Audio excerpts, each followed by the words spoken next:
It's time for a DC movie review, and you know what that means. I really need to get a new Batman t-shirt. Taking place presumably after the events of Suicide Squad, Harley Quinn breaks up with the Joker in the most over-the-top fashion.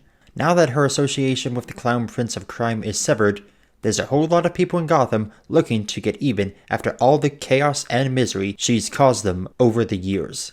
One of them is Roman Sionis, aka Black Mask, a ruthless crime lord who's searching for a diamond he believes Harley possesses.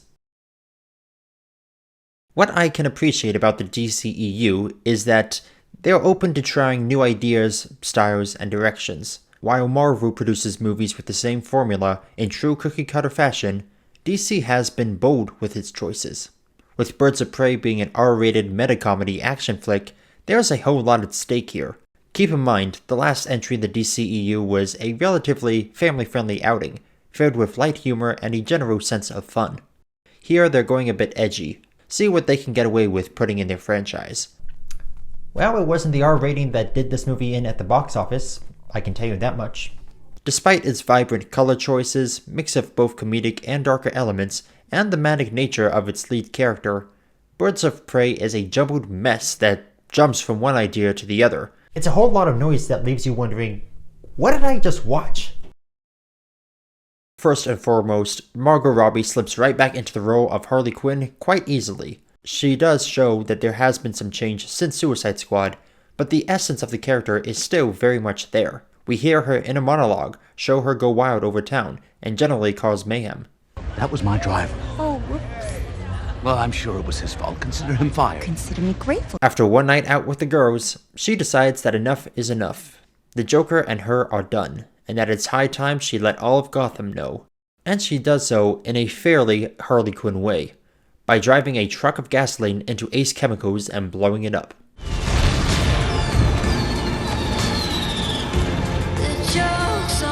Something you'll notice right away is the colors of this movie. They pop with a lot of vibrance, but it never feels oversaturated or visually distracting. In some sequences, you can tell that a lot of work went into how a scene was lit and colored, making those scenes the more standouts of the movie. So far it doesn't sound like a bad movie, but it quickly gets derailed by two major problems: an imbalance of characters and prioritization of which plot points to follow. The movie will pick and choose at random which characters are central to the story, but then ignore characters who should have had a bigger role to play. In fact, despite her name being part of the title, her face being all over the marketing, and her voice narrating the entire ordeal, Harley Quinn feels more like a supporting character. $6 for tap water with a fucking cucumber stick in it? That's crazy. Johnny Smollett is a solid choice for Dinah Lane, aka Black Canary, and it's clear that she was meant to be the protagonist in the event that they couldn't use Harley Quinn. I know that's a bit of a backhanded compliment, but that's what I meant when I said there's an imbalance of characters. Some are given things to do and have their own moments, and others are just stands in or only show up when the plot demands it. The plot revolves around a diamond, which is said to contain the combination to a safe to the fortune of a wealthy crime family. And who comes into possession of said diamond? Cassandra Cain, played by Ella J. Basco. Now, I'm not going to harp on her performance too much. She was only 13 at the time of filming, and this was her first major role. But I can absolutely tear to shreds the writing for her character. Cassandra Cain has to be one of the worst adaptations of a comic book character in recent memory. In fact, she just may be the most in-name-only portrayal of a character I've seen in a long time. In the comics, Cassandra Cain is raised from birth to be a deadly assassin, eventually donning the title of Batgirl. Sounds like a badass character. You'd think they take the time to make sure they adapt her properly for this movie, right? Nope, they just make her some random pickpocket who just happens to cross paths with the main characters. It feels like they wanted a Batgirl, but they didn't know which one they could use. They couldn't use Oracle since Barbara Gordon hasn't been established yet, so they just looked up who else carried the mantle of Batgirl and landed on Cassandra Cain. Everything about her though, her attitude, her capabilities, her backstory, it is Deadpool from X-Men Origins level of bad adaptation. Her characterization is the biggest piece of evidence that the writer behind this movie didn't care about faithfulness to the comics, or even making it good. You might think that whoever wrote this script has no idea how to write good characters or story. And you'd be mostly right. Christina Hodson penned this script. She wrote the abysmal horror flick Shut In and the dramatic thriller Unforgettable. But you know what other movies she wrote between these two and this one? Bumblebee! That's right, the writer of one of the better live-action Transformers movies wrote this unfocused mess. How did she go from giving us an enjoyable girl and her robot story to this mismanaged, tonally imbalanced adaptation of several DC characters? Director Cathy Yan does try and make the most of what she's given to work with, but for characters like this and a script like this, you need someone with an eye for high-energy action. Somebody like Edgar Wright or David Lynch, somebody who knows their way around making exciting action sequences. I haven't seen Cathy Yan's other work, but her background is mostly in dramatic short films, hardly something that makes her qualifiable as the director of a superhero blockbuster. What's interesting is that the director of photography, Matthew Libatic, has had experience filming superhero movies before. He was DOP for the first two Iron Man movies and Venom. He's also worked on a variety of prestige projects and with directors like Darren Aronofsky and Spike Lee. His presence on this project certainly brought the artistic value up. It would also explain this segment here with Harley Quinn being captured and imagining herself as part of a show. The creativity shines in the more serious moments, like when we're introduced to Renee Montoya, a GCPD detective. She's investigating a mob hit, and we get to see what happened in one continuous long take. The shooter got close before drawing. 6 rounds.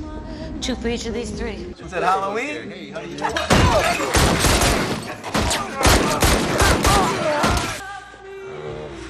And it wasn't about them. It's all about this guy right here. This arrow through his throat? She wanted him to die slowly. She's then caught away to the explosion, finding the necklace that Harley left behind. Harley Quinn just called open season on herself. She did not think this one through. You could say the same about the people who approved this script. Now we get to see Ewan McGregor as Roman Sionis, aka Black Mask.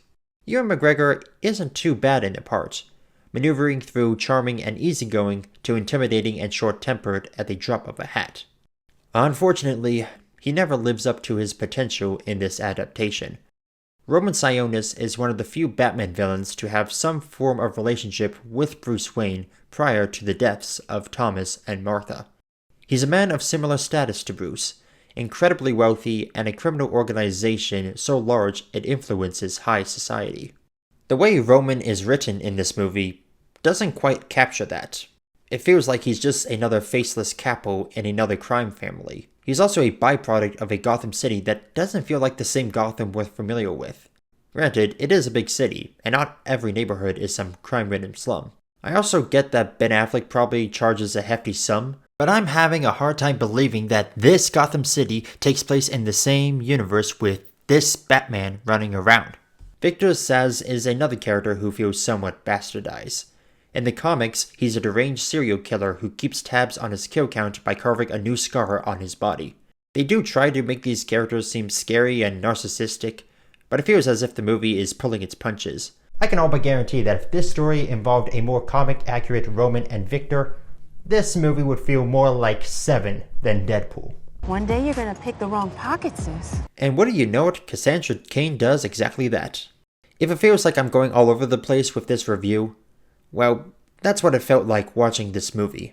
It wants to have the editing of a Guy Ritchie crime caper, the self-awareness of a Ryan Reynolds movie, and the girl boss attitude of a chick flick. None of these elements properly mix, especially when the solutions to some of these issues were easy. So much of this movie has ideas on how they'd like to approach these characters, but they never quite stick the landing.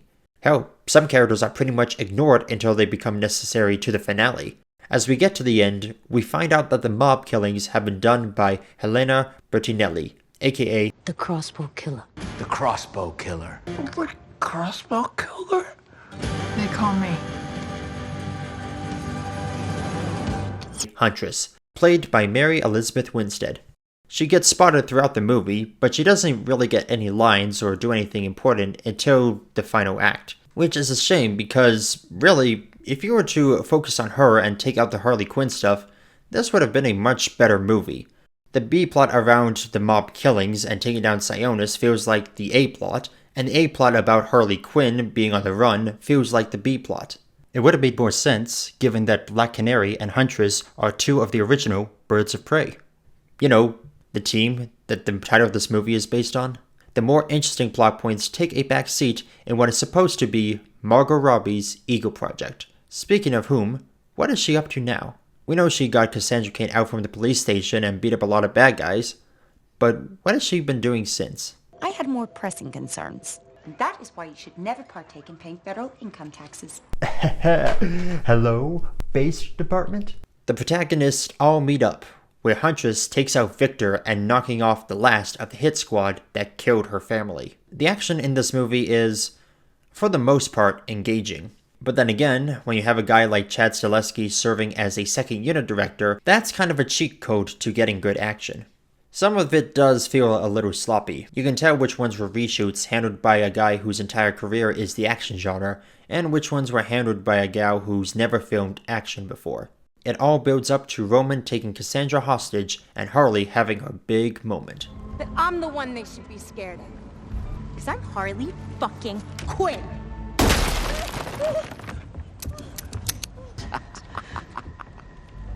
That was super embarrassing. Cassandra manages to give Roman the finger before Harley flips him off in an explosive manner.